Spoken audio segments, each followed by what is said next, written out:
ನಮಸ್ಕಾರ. ಆರೋಗ್ಯ ದರ್ಪಣಕ್ಕೆ ಸ್ವಾಗತ. ನಾನು ನಾಗರತ್ನ ಮೇಲಿನಿ.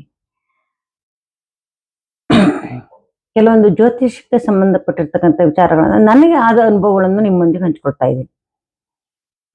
ಯಾಕೆಂದ್ರೆ ಎಷ್ಟೋ ಸಮಸ್ಯೆಗಳಿಗೆ ಈ ಜ್ಯೋತಿಷ್ಯದಿಂದ ನಾನು ಪರಿಹಾರವನ್ನು ಕಂಡುಕೊಂಡಿದ್ದೀನಿ. ಅದು ನಾವು ಊಹಿಸಕ್ಕೆ ಸಾಧ್ಯ ಇಲ್ಲ. ಆ ರೀತಿ ಒಂದು ಮಿರಾಕಲ್ ಆಗಿ ನಮ್ಗೆ ಒಂದು ಅದ್ಭುತವಾದ ರಿಸಲ್ಟ್ ಅನ್ನ ನನಗೆ ಕೊಟ್ಟಿದೆ. ನಾನು ಯಾವಾಗ್ಲೂ ಅವ್ರ ಹತ್ರ ಕೇಳ್ತೀನಿ, ನಮ್ಮ ಪುರೋಹಿತರ ಹತ್ರ, ನಿಮ್ಗೆ ಹೇಗೆ ಗೊತ್ತಾಗತ್ತೆ ಇವೆಲ್ಲ? ಎಷ್ಟು ಚೆನ್ನಾಗಿ ಅವ್ರು ಹೇಳ್ತಾರೆ ಅಂತಂದ್ರೆ, ನನ್ಗೆ ಒಂದು ಸಮಸ್ಯೆ ಬಂದಿತ್ತು ಒಂದ್ಸಲ. ಆಗ ಅವ್ರ ಹತ್ರ ಕೇಳಿದೆ, ಈ ತರ ಆಗಿದೆ ಯಾಕೆ ಅಂತ. ಅವರೆಲ್ಲ ಕುಲಂಕುಷವಾಗಿ ನೋಡಿ ಅವ್ರು ಹೇಳಿದ್ರು, ನೀನು ಒಂದು ಹರಕೆಯನ್ನು ಹೇಳ್ಕೊಂಡಿದ್ದೆ, ಅದು ಸಂಪೂರ್ಣ ಆಗ್ಲಿಲ್ಲ. ನಾನು ಯಾವ ಹರಕೆಯನ್ನು ಬಿಡ್ತಾ ಇಲ್ವಲ್ಲ, ಇಮಿಡಿಯೇಟ್ ತೀರ್ಸ್ಕೊಂಡ್ ಬಂದಿದ್ದೀನಿ, ಯಾವುದು ನೆನಪಿಗೆ ಬರ್ತಾ ಇಲ್ಲ ನನಗೆ ಅಂತಂದೆ.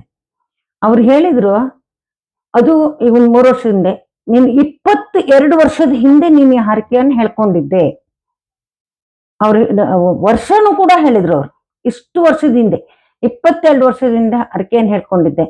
ಅದು ಕೂಡ ನಾನು ಮನ್ಸಲ್ಲಿ ಏನ್ ಹೇಳ್ಕೊಂಡ್ ಮಾಡಿದ್ದೆ ಅದನ್ನು ಕೂಡ ಹೇಳಿದ್ರು.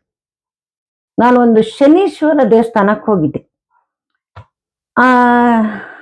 ನನ್ಗೇನೋ ತೊಂದರೆಗಳಾಗಿತ್ತು, ಅದಕ್ಕಾಗಿ ಶನೀಶ್ವರ ದೇವಸ್ಥಾನಕ್ಕೆ ಹೋಗಿದ್ದೆ. ನನ್ಗೆ ಯಾಕೋ ಆ ಶನೀಶ್ವರ ದೇವಸ್ಥಾನ ಅಟ್ಮಾಸ್ಫಿಯರ್ ಅಷ್ಟು ಮನಸ್ಸಿಗೆ ಹಿತ ಆಗ್ಲಿಲ್ಲ. ತುಂಬಾ ಜನ ಬರ್ತಾರೆ ಅಲ್ಲಿ, ತುಂಬಾ ಜನ ಬರ್ತಾರೆ. ಕಪ್ಪು ಬಟ್ಟೆಯಲ್ಲಿ ಕಪ್ಪೆಗಳನ್ನ ದೀಪ ಹಚ್ಚುತ್ತಾರೆ, ಎಲ್ಲ ಮಾಡ್ತಾರೆ. ನನಗೆ ಆ ದೇಹದ ಬಗ್ಗೆ ಯಾವುದೇ ಇದಿಲ್ಲ, ಬಟ್ ನನಗೆ ಅನ್ಕಂಫರ್ಟಬಲ್ ಆಯ್ತು, ತುಂಬಾ ಅನ್ಕಂಫರ್ಟಬಲ್ ಆಯ್ತು.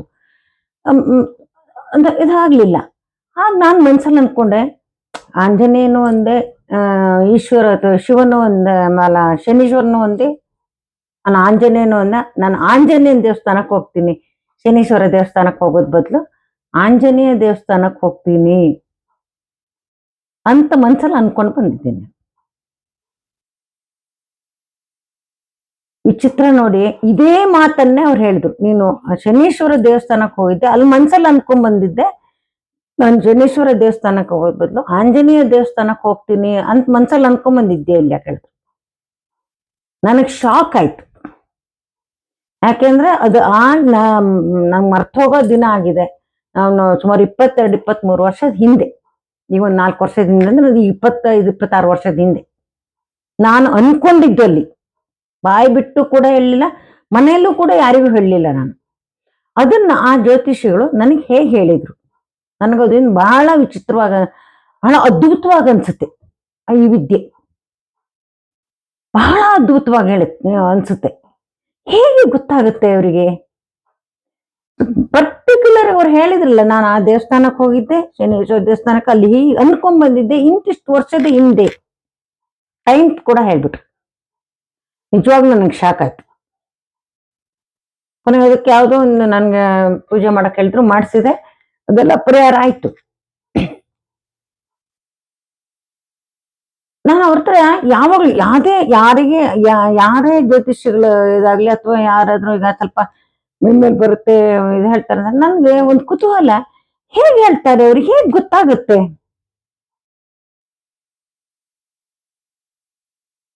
ಈಗ ನಾನು ಹೇಳ್ತಕ್ಕಂಥ ಪುರೋಹಿತರು, ಅವರು ಕೇರಳದಲ್ಲೆಲ್ಲ ವಿದ್ಯಾಭ್ಯಾಸ ಮಾಡ್ಕೊಂಡ್ಬಂದು ತುಂಬಾ ವಿದ್ವಾಂಸರು, ತುಂಬಾ ನೋಡಿದ್, ನಾವ್ ಹೇಳಿದ ತಕ್ಷಣ ನಾವೇನ್ ಜಾತಕ ಕೊಡ್ಬೇಕು ಅಂತೇನಿಲ್ಲ, ಆ ಕ್ಷಣಕ್ಕೆ ಅವರು ಜಾತಕ ರೆಡಿ ಮಾಡ್ಕೊಂಡು ಅವರು ಆ ಕ್ಷಣದಲ್ಲಿ ಹೇಳ್ತಾರೆ. ಅಷ್ಟು ಅದ್ಭುತವಾಗಿ ನನಗೆ ಯಾವಾಗ ನನಗೂ ಒಂದು ಚೂರು ಅದ್ರ ಬಗ್ಗೆ ಒಂದು ನಾಲೆಡ್ಜ್ ಬಂತು ಅಂತಂದ್ರೆ, ನಾನು ಟಾರೋ ರೀಡಿಂಗ್ ಇದನ್ನ ಕಲಿಯಕ್ ಹೋದಾಗ, ಕಲ್ತ ಮೇಲೆ ನನಗೆ ಒಂದು ಸ್ವಲ್ಪ ಮಟ್ಟಿಗೆ ಅದ್ರ ಬಗ್ಗೆ ಜ್ಞಾನ ಬಂತು. ಹೇಗೆ ಹೇಳ್ತಕ್ಕಂಥದ್ದು ನನಗೆ ಅರ್ಥ ಆಯ್ತು. ಆ ಟ್ಯಾರೋ ಕಾರ್ಡ್ ನೋಡಿದಾಗ, ನಾವು ಟ್ಯಾರೋ ಕಾರ್ಡ್ ನೋಡಿ ಟ್ಯಾರೋನ ಓದ್ತೀವಿ, ನಾವು ಹೀಗಿದೆ, ಈ ವಿಷಯ ಇದೆ. ಅಲ್ಲಿ ಟ್ಯಾರೋ ಏನ್ ಚಿತ್ರ ಇದೆ ಅದನ್ನ ನೋಡ್ಕೊಂಡು ಹೇಳೋದು ಒಂದು ರೀತಿ ಆಯ್ತು. ಯಾವ ಬಣ್ಣ ಬಂದಿದೆ, ಅಲ್ಲಿ ಏನಿದೆ, ಮನುಷ್ಯ ಇದಾನ, ಕುದುರೆ ಇದಾನ, ಇದಿದೆ, ದುಡ್ಡಿದ್ಯಾ, ನಾಯಿ ಇದೆಯಾ, ಮೊಲ, ಇದು ಎಲ್ಲ ನೋಡ್ಕೊಂಡು, ಆ ಪ್ರಾಣಿಗಳನ್ನ ನೋಡ್ಕೊಂಡು, ಕಲರ್ ನೋಡ್ಕೊಂಡು, ನೀರಿದೆ, ಇದೆಲ್ಲ ನೋಡ್ಕೊಂಡು ನಾವೇ ಒಂದು ಪ್ರಿಡಿಕ್ಟ್ ಮಾಡಿ ಹೇಳ್ತೀವಿ ಟ್ಯಾರೋ ಓದುವಾಗ. ಅದು ಅಲ್ಲದೇನೆ ನಮ್ಮ ಮನಸ್ಸಿಗೆ ಒಂದು ಇಂಟ್ಯೂಷನ್ ಬರುತ್ತೆ. ನಾವು ಎಷ್ಟೋ ಸಲ ಯಾವುದೋ ಒಂದು ರೀತಿಯ ಕಾರ್ಡನ್ನ ತೆಗೆದಾಗ ಆ ರೀತಿಯ ಕಾರ್ಡ್ ಅಲ್ಲದೆ ವಿರುದ್ಧವಾದಂತ ಉತ್ತರವನ್ನು ಕೂಡ ಕೊಟ್ಟಿದ್ದೀವಿ. ಇದು ಹೇಗಾಗುತ್ತೆ ಅಂತಂದ್ರೆ ನಾವು ಧ್ಯಾನ ಮತ್ತೆ ಇದ್ರ ಬಗ್ಗೆ ಎಲ್ಲ ಸ್ವಲ್ಪ ಸ್ಟಡಿ ಮಾಡಿದವಾಗ ಎಲ್ಲ ತಿಳ್ಕೊಂಡವಾಗ ನಮ್ಗೆ ಇದು ಅರ್ಥ ಆಗ್ತಾ ಹೋಗುತ್ತೆ. ಇಂಥ ಒಂದು ಅದ್ಭುತವಾದಂತ ಒಂದು ವಿದ್ಯೆ ಈ ಜ್ಯೋತಿಷ್ಯ. ಹಾಗಾಗಿ ನಾನು ಜ್ಯೋತಿಷ್ಯದ ಎಷ್ಟೋ ವಿಚಾರಗಳನ್ನ ನಿಮ್ಗೆ ತಿಳಿಸ್ತಾ ಇದ್ದೀನಿ. ನನ್ಗೆ ಎಷ್ಟೋ ಜನ ಹೇಳಿದ್ರು, ನೀವು ಆ ಪುರೋಹಿತರ ನಂಬರ್ ಕೊಡಿ ಅಂತ ಕೇಳಿದ್ರು. ನಾನು ಅವ್ರ ಹತ್ರ ಕೇಳಿದ್ದೆ, ಆಯ್ತು ಕೊಡಿ ಅಂತ ಹೇಳಿದ್ದಾರೆ ಅವರು. ನಾನು ಅದಕ್ಕೆ ನಿಮ್ಗೆ ಅವ್ರ ನಂಬರ್ ಕೊಡ್ತೀನಿ. ಅವ್ರ ಹೆಸರು ಮಧು ಭಟ್ ಅಂತ. ಅವ್ರ ನಂಬರ್ ನೋಡಿ ನೋಟ್ ಮಾಡ್ಕೊಳ್ಳಿ. 9480303464 9480303464 ಮಧು ಭಟ್ ಅಂತ. ಇದು ಅವರ ನಂಬರ್. ಅವ್ರಿಗೆ ನಿಮ್ಗೆ ಏನಾದ್ರು ಆ ಥರ ಸಮಸ್ಯೆಗಳಿದ್ರೆ ನೀವು ಅವ್ರ ಹತ್ರ ವಿಚಾರ ಮಾಡ್ಕೋಬಹುದು. ಅವ್ರು ತುಂಬಾ ಬ್ಯುಸಿಯಾಗಿರ್ತಾರೆ. ಫೋನ್ ಮಾಡಿದ ಒಂದೇ ಸಲಕ್ಕೆ ಅವರು ಫೋನ್ ಎತ್ತೇ ಬಿಡ್ತಾರೆ ಅಂತ ಹೇಳಲಿಕ್ಕಾಗಲ್ಲ, ಯಾಕೆಂದ್ರೆ ತುಂಬಾ ಕಾರ್ಯಕ್ರಮದಲ್ಲೆಲ್ಲ ಇರ್ತಾರೆ. ನೀವು ಮೆಸೇಜ್ ಮಾಡಿದ್ರೆ ತುಂಬಾ ಬೆಸ್ಟ್. ಅವ್ರನ್ನ ತಿರುಗಿ ಫೋನ್ ಮಾಡ್ಬೋದು. ನೀವು ವಿಚಾರ ಮಾಡಿಕೊಂಡು ಅವ್ರ ಹತ್ರ ನಿಮ್ಮ ಸಲಹೆಗಳನ್ನ ತಗೋಬಹುದು.